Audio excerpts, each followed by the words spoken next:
ဒီနေ့အိုလီနာကတကယ်ချင်းတွေကိုနေရာလေးတစ်ခုခေါ်သွားမယ်မိတ်ကလေးကိုတော့ဒါပေါ့အပါလေးပဲတင်လိုက်တယ်ပေါ့နော် peach တင်လေးပြီးတော့လက်သေးလေးကိုလည်းပြန်စိုးထားရပေါ့နော်လက်သေးအတူအကုန်ချုပ်ပြီးတော့ကဲ design color ကတော့ပထမအမဲလေးဝတ်ဖို့ပေါ့နော်ဒါပေမဲ့နောက်ဆုံး last minute ကျမှဒါ crop top လေးနဲ့ jean bag လေးနဲ့ဝတ်ပြီးတော့ပဲထွက်သွားဖြစ်ပါတယ်ပြီးတော့မဲဘီနာအသားကိုထပ်မဲအောင်အဲ့လိုပဲဒီပူထဲမှာတက်ဖို့ရိုက်ခဲ့ပါတယ်ကဲအခုကြောင်းနေတာတော့ဒါ Chatu Chat ပေါ့နော်ဘန်ကောက်က Chatu Chat weekend market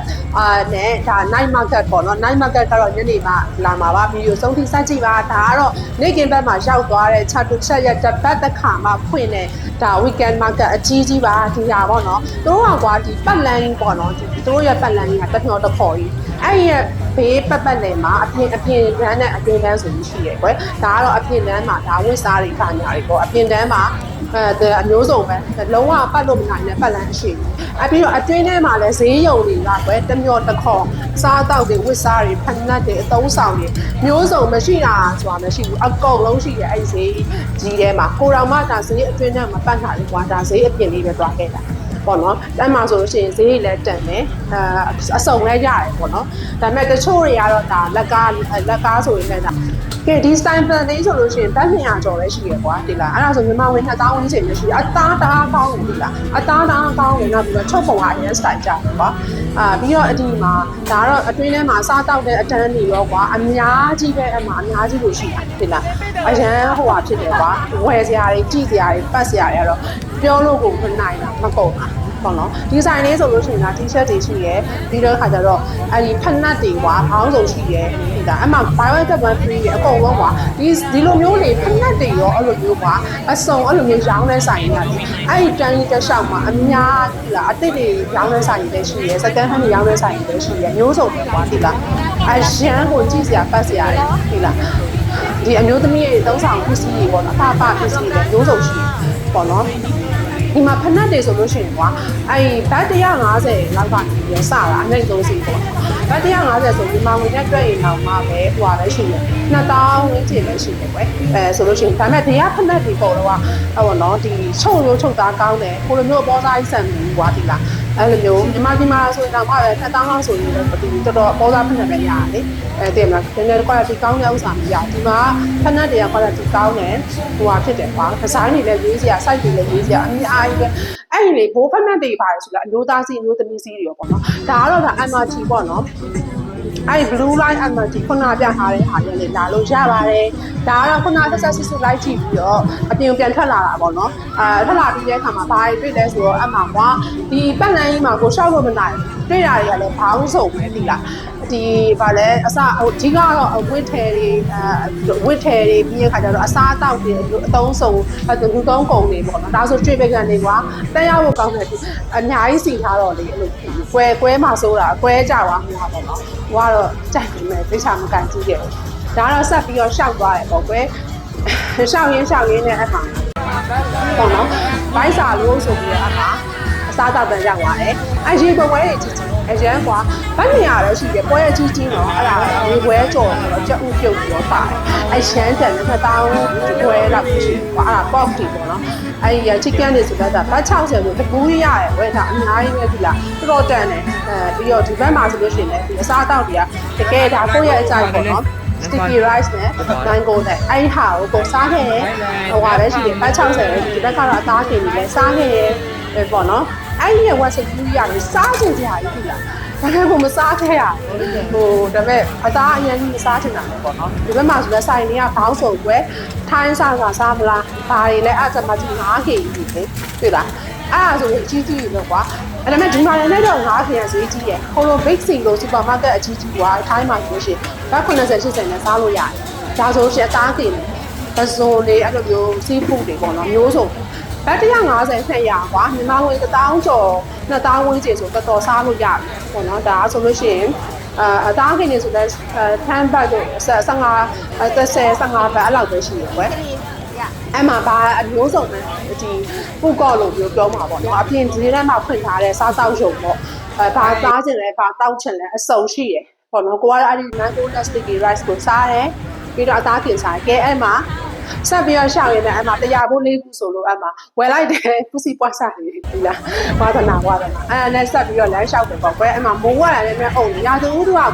ပုံလိုမျိုးကြီးပူချစ်နေရကြီးမဟုတ်ပေမဲ့အဲ့လိုမိုးဖဖွဲလေးကြတယ်လို့ရာသီဥတုကပူဆက်ကြီးပွားတယ်လားဒါပေမဲ့လည်းအပြင်တန်းမှာအဲ့လိုပေါ့နော်စိုင်လေးကွန်လိုက်ပြီးကြည့်ရပါကြည့်ပြီးတော့အမှလူတွေရောအဲ့လိုကားတွေရောအမှဘာဖြစ်လဲဆိုတဲ့ခါကျတော့လမ်းတွေပေါ်မှာကွာအဲ့လို massage ကိုဖူး massage တွေပါတယ်နှိပ်ခံမှုအတွက်ခေါ်နေရတယ်လေအဲ့လိုမျိုးဒီဘတ်150ဆိုလို့ရှိရင်နိုင်ဝက်တနားရီလောက်ရတယ်ကွာ1000ကျော်လေးနဲ့နော်ညီမက1000ကျော်လေးနဲ့ဒါတနားရီလောက်နှိပ်ခံလို့ရတယ်တင်ကူငွေနဲ့ဆိုရင်ဒါဒေါ်လာ6ကျပ်လောက်ပဲရှိရကွာဆိုတော့အရန်တန်တယ်ပြီလားတော်တန်ဒါကတော့ဘာပေါ့ပဲပြရပါအဲ့မှာနေကင်းကြတာလည်းတောက်တဲ့လူရှိရဲအဲ့မှာပေါ့နော်ဒီအဲ့မှာဆိုဒီစီးလုံးတွေပါရေးပေါ့ကွယ်ဒီဈေးကြီးအကြီးကြီးကွာဟဲဒီတစ်ပတ်မှာတစ်ခါရဲဖွင့်တာအဒီတောက်ကြနေရဆိုလို့ရှိရင်ဖွင့်ပြီးတနင်္ဂနွေနေ့ရှိပေါ့နော်အမျိုးဆိုတဲ့ခါကျတော့အဲ့မှာချာချူတက်ပေါ့နော်အဲ့မှာ sign board လည်းရှိတယ်အဲ့မှာသူက foreigner ပေါင်းပေါ့နော်2သိန်းကျော်လောက်တစ်ပတ်ကိုလာတယ်လို့ကြားရတယ်အဲ့မှာသူကပေါ့နော်ဒီဘန်ကောက်ရဲ့ဒီ tourist attraction တွေမှာတော့သူကမလဲမဖြစ်ဘယ်ရမယ့်နေရာတစ်ခုနေနဲ့ဒါတွေ့ရတယ်ပေါ့နော်တော်တော်ကြီးကိုလည်းကြီးရဲ့ဈေးဒါ weekend market ပေါ့ night market တော့ခါရဲဆက်သွားပေါ့နော်ညဘက်ကြရင်လေအဲ့လိုမျိုးရှိရဲဒီဘက်မှာဆိုအိတ်ဆိုင်တွေခဏဆိုင်တွေပေါ့နော်ယောက်ျားလေးအဝတ်စားတွေလည်းအများကြီးပဲကွာကြိုက်တောင်ရွှေသီလားဈေးသက်အတာနဲ့အသားကောင်းကောင်းလေးတွေလည်းရှာရှိရဲ branded တွေလည်းရှိရဲ branded တွေကွာအဲ့လိုဈေးချပြီးရောင်းတဲ့ဥစ္စာတွေအများကြီးပဲသီလားအဲ့လိုမျိုးတွေတွေ့ရတယ်အဲ့လိုမျိုးပါလူတွေကလည်းအဲ့လိုမျိုးတွေကိုရီးယားတို့ဂျပန်တို့စင်ကာပူတို့တရုတ်တို့အဲ့လိုမျိုးပါနိုင်ငံပေါင်းစုံ European တို့အဲ့ဒီUK တို့အဲ့လိုမျိုးပါ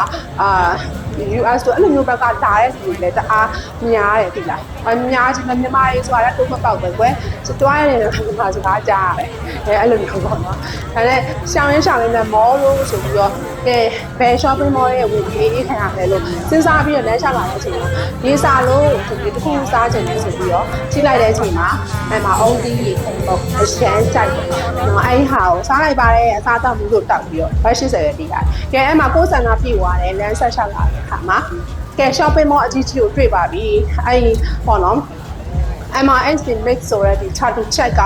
အဲ့ဒီ weekend market နဲ့တွဲနေတဲ့ shopping mall အကြီးကြီး heavy ကိုတွေ့ပါရဲ့ရှင်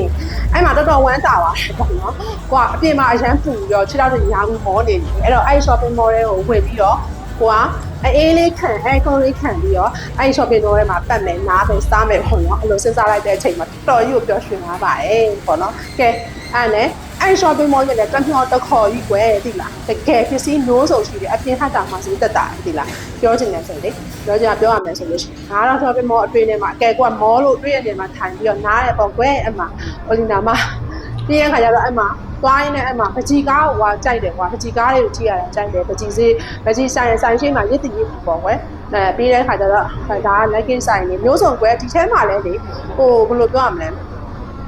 အပြင်ကတော့အပြင်တန်းပေါ့နော်ဈေးရုံကတော့ air con တွေပါတယ်မရှိဘူးလေပတ်လန်းနေဈေးရုံကမရှိဘူးဒါပေမဲ့ဒီ shopping mall ထဲမှာကျတော့ဈေးလည်းအဲ့လောက်မကွာဘူးနော်ဒီဘက်ကဒီ shopping mall ထဲမှာတက်တာတွေပြအဲ့တော့နားပြီးတော့ဘာစားလဲဆိုတော့ချက်သားနဲ့ခါရီနဲ့ဥစားနဲ့စားတယ်ကွာထမင်းနဲ့စားပြီးတော့အမှဘာတစ်ခုတွေ့တယ်အဲ့ဒီ shopping mall ထဲမှာဒါပေမဲ့လူမရှိပါဘူးကွယ်ဒီလားဒီလုံးတွေဟိုဟာတွေတချင်းတွေဖွင့်ပြီးတော့လူကလည်းတော်တော်ပါနေတယ်ဘာကြောင့်လဲမသိဘူးကန်ကြီးမှာနော်အဲ့မှာအဲ့လိုပဲပေါ့နော်လိုက်ပြီးတော့ခြိတယ်ရိုက်တယ်ရှုခင်းသူတို့ရဲ့ decoration ပြင်ဆင်ကြီးကတော့လှပါတယ်ဒီຢာတွေတောက်တက်စားရတဲ့လူတွေဆိုတော့အဆင်ပြေတယ်ကိုကတော့မတောက်တက်မစားရတော့ဘာလုပ်လဲဆိုတဲ့ခါကျတော့ဗီဒီယိုရိုက်တယ်ညာပန်အဲ့ဒီဟိုတစ်ပင်မျိုးတော့ကြတော့ပြီးရင်ခါကျတော့တပုံရိုက်တယ်ခဏလေးပေါ့နော်ရိုက်ပြီးတော့အဲ့မှာ enjoy ပေါ့ကွယ်အဲ့ဒီ night life ကိုအဲ့ဒီရဲ့ထဲမှာဘယ်သူမှလည်းမရှိဘူး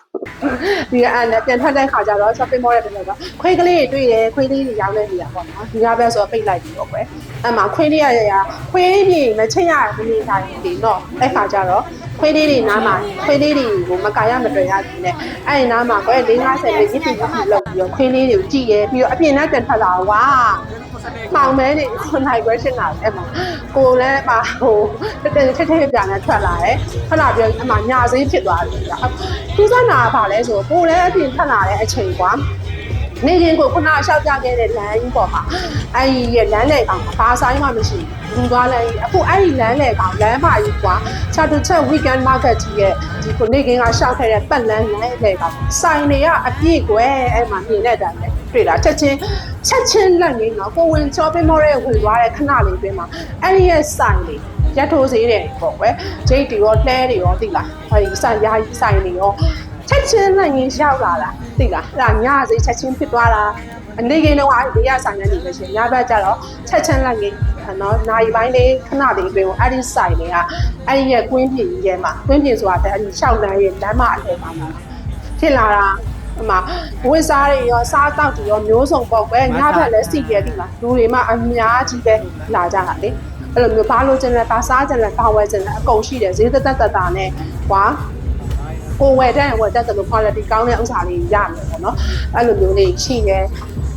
ကွာပြောရမယ်ဆိုလို့ရှိရင်စင်ကာပူဒေါ်လာလဲဆိုလို့ရှိရင်ဒေါ်လာ30-40လောက်ရှိရတယ်ဒီမှာနဲ့ဆိုတာတသိန်းကျော်ဆူဆူနောက်ဆိုဒီစားမဲ့တောက်မဲ့လဲပဲရနေပြီကွာအဲ့လောက်ကြီးဈေးကြီးမနေဘူးဒါဒီမှာလေအမတူထိုးတဲ့ဆိုင်တွေလည်းရှိရဲ temporary ဒီပေါ့နော်ခဏပဲစိတ်မိကြောင်ထိုးမလားတက်လုံးခဏထိုးမလားအများကြီးပဲကွယ်ဒီလားတော်များတယ်အဲ့မှာလေအင်ဂျီလေးအများလေးမှာကိုကတော့ပတ်ရင်နဲ့ဒီပါဝဲခဲ့လဲဆိုတော့ကိုမှပေါ့နော်လမ်းသွားလို့ရှိရင်ပူတယ်ပေါ့နော်ပူရဆိုတော့ဖန်လေးကပြတ်သွားတယ်အဲ့တော့ဟိုဖန်လေးတစ်လုံးထပ်ဝဲတယ်အဲ့မှာဖန်လေးကတော့အမှ160လက်160ပဲပေးရတယ်ပေါ့နော်လိုက်တယ်ပြီးကကြတော့ဖနက်ကိုလည်းကြည့်တယ်ဖနက်ကကိုမှရှူးက2ရန်ရှိပြီးသားပေါ့နော်ဒီ walking shoe 2ရန်ရှိပြီးသားအဲ့ဒါတရန်ထပ်ပြီးလိုချင်ညလိုက်ပြီးတော့ကြည့်ရပတ်ပြီးတော့ကြည့်ရပေါ့ကွယ်အဲ့မှာကြည့်ရခါကြတော့အဲ့မှာပထမတော့မတွေ့ဘူးပြီးတော့တွေ့ရခါကျတော့အဆင်မပြေဘူးပေါ့နော်အဲ့မှာနောက်ဆုံးကြားတဲ့ခါကျတော့သွားတွေ့ပါပြီဒီမှာရှူးတွေကိုလည်းပေးမှာပုံကြောင်းနဲ့ဆိုင်နေကြမှာပဲအဆင်ပြေတော့အဲ့ဒါတွေအကုန်လုံးက branded တွေနော်ပုံလိုမျိုးဟာတွေမဟုတ်ဘူးဒီလားဟိုဗာလဲဒီရှူးတွေကိုဘာသူတို့တွေကဒီ size မရှိတော့ဘူးဒါဘယ်လိုပြောရမလဲ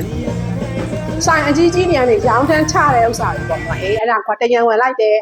ပေါ့နော်ဒါကတော့ဒါရှူးနဲ့ပန်ကန်လေးပေါ့နော်အဲ့မှာကွာဒါတော့ဒီနေ့ကတော့လောက်ပါလေရှင်အဲ့လိုမျိုးပဲညကြီးတော့မိုးချုပ်တော့မှအိမ်ပြန်တယ်ပေါ့နော်ဒါ late အိမ်ပြန်ချင်တော့ see you next week bye bye